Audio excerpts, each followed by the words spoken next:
Hi there folks, you join me on a bitterly cold day here at Whitecrest Golf Club, but in my hands I've got something to warm my spirits, the brand new Ping G410 range. Now in this video I'll talk you through all the technology that's gone into the Metalwoods. I'll give you some of my initial thoughts having tested them out today, and also throw up some initial numbers on the screen that I got with the Ping G410 Plus driver. First off though, if you're new to our YouTube channel, please hit that subscribe button below, give us a thumbs up if you enjoy this video, and if you have any questions just leave them in the comments and I'll answer them for you. First off, let's get started with the big stick. As the replacement to the G400, this driver's got some pretty big boots to fill, so let's talk through how Ping have managed to make the G410 Plus even better than its predecessor. What immediately stands out is the level of adjustability we have on offer. Now, Ping drivers in the past haven't really offered much when it comes to adjustability, but Ping say that's for good reason. Incorporating an adjustability feature, although it's great to get the driver dialed into your needs, it can often take weight away from the places you want it in the golf club, low and back. Ping say they've managed to maintain the performance, even better the performance of the G400, whilst also incorporating this adjustable weight. So we have a high density tungsten 16 gram weight here in the back section that can be moved between the neutral, draw and fade settings. Now you've got about 20 yards of shot shape correction between the draw and the fade setting, so 10 yards either way, and this will just allow you to dial this driver in to suit your needs. We also have a new adjustable hosel that's got 8 settings, just to give you more options to dial this driver in to suit your game. So as I say, we've got that low back CG, and that's in large part thanks to the Dragonfly crown technology. Now, something we've seen from Ping drivers in the past, it just allows weight to be stripped out of the crown and relocated to where you want it, low and back in this club head. To help deliver more speed, we've got a very aerodynamic shape. The club head itself is 455cc, so a little bit smaller than the 460cc maximum legal limit. We have more efficient turbulators on the crown, so that's just going to give you, again, like the aerodynamic shape, give you free club head speed, reduce drag, give you more club head speed to give you more distance. Lastly, we've got the forged titanium face here. Now this face, it's going to be very hot, it's very thin, very flexible, and you're going to get plenty of ball speed across the entire face. You've got a very wide sweet spot here, so this thing's going to be super forgiving, but also super fast.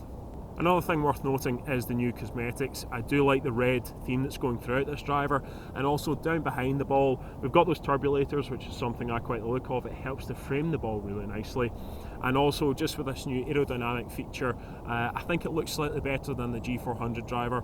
It's got a very large footprint, looks very inviting to hit, looks fast, and just another great looking driver from Ping. Let's now take a look at the numbers I got with my SkyTrack earlier on today, and we'll get started with the ball speed. So we're averaging out at 161 miles an hour, so getting plenty of speed from that forged titanium face, and also club head speed from the aerodynamic shape and those turbulators. We're then launching at 12.7 degrees, so a nice high launch, and spinning just under 2,800 RPM. Now that spins a wee bit on the high side for me. This is just the standard model. We also have the SF Tech, the SFT, which is going to help fight your slice. It's got more draw bias. We don't yet have a low spin model, however I wouldn't be surprised if that comes on the scene in the next month or so. So that's one that will probably suit my game better and help give me the sort of spin rate I'm looking for to maximise my distance. So what those numbers equate to is 268 average carry and 291 average total, so getting decent distance despite that high spin rate, mainly thanks to that high launch and a lot of speed. Certainly though, getting the speed, getting that high launch, Ping drivers have always been so easy to hit, and the G410 Plus is no different. This thing is so easy to get up in the air, and the forgiveness on offer when I was testing on the SkyTrack was really impressive. Out in the golf course, it was much the same story. As I say, so easy to hit. The G410 Plus just launched into the sky with absolute ease. Nice powerful ball flight, getting plenty of distance. It felt fairly similar to the G400 Max or the G400. You're getting that fairly loud but fairly pleasing thwack when you get through the ball. I think also just in terms of the aesthetics, I do prefer the look of this crown down at address. Those turbulators help to frame the ball perfectly, help you get aligned.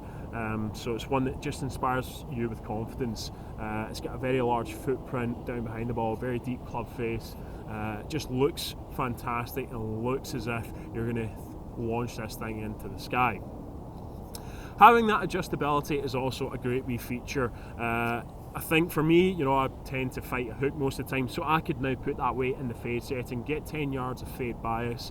So it's something that a lot of you will have been looking for in ping drivers in the past but haven't had. And having that now, having that weight, being able to move that, just means that you'll get the driver that really suits your needs. Also, because we've got more options in that adjustable hosel, again, it just gives you more options to dial in this golf club to suit your game. Now on to the fairwoods and the hybrids. I've got the standard 3-woods here, and we've got a forged and miraging steel face. Now, miraging steel, one of the thinnest and strongest alloys in the world, it's just going to deliver a lot of flexing to give you maximum ball speed. Ping have also altered the CG to give you even more ball speed. They've located it a bit lower and a bit closer to the face just to make the energy transferred to the golf ball even higher, give you more speed and more distance. However, that's not come at the expense of forgiveness. We've retained the forgiveness, the stability on off-centre strikes, and that high launch. That's largely down to the high density tungsten backweight we have here, as I say, just boosting the MOI to give you that forgiveness and give you that high launch. We also have the 8-position adjustable hosel here, so you can dial this club in more than ever before. It gives you so many options to get this 3-wood to suit your game. We also have the LST model, the lower spinning version, and the SFT to give you, a bit more draw bias, as I say, like in the driver model, to help fight that slice. With the hybrids, we also have the miraging steel face to give you the ball speed. We've got the turbulators on the crown, we've got the high density tungsten backweight to boost the forgiveness, and we've got the 8-position adjustable hosel. Now, Ping have increased the footprint of this club by about 6.5% to boost the forgiveness even more than the G400. So no matter where you find yourself out in the golf course, this thing is going to launch the ball up into the sky. It's going to be really easy to hit and really forgiving. Now, like the driver, these clubs are so incredibly easy to hit in the golf course. I love the fact that it sits so flush to the ground. When you're hitting these clubs off the deck, they're really inviting. You feel as if you can just pick the ball up off the turf and launch it into the sky. Off the tee as well, getting plenty of distance, nice high launch, really forgiving. I also like the aesthetics. I like the fact that this hybrid's got a slightly larger footprint. If you struggle to get the ball up in the air, this thing is just going to help you launch it into the sky. And like the driver, having more adjustability in the hosel just gives you the option to dial these clubs in that little bit more.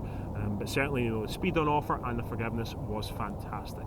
Hopefully this video has given you a good idea of what the G410 woods have to offer. We'll have some more videos with the G410 Plus driver coming up on our YouTube channel fairly soon. We'll test it up against the G400 it's replacing, and we'll also test it against some other drivers out there in the market. And we'll also have a test of the G410 irons. But that's all for now. Hopefully you've enjoyed this video. If you have, hit that like button. Don't forget to subscribe to the channel. If you have any questions, just leave them in the comments, and thank you very much for watching.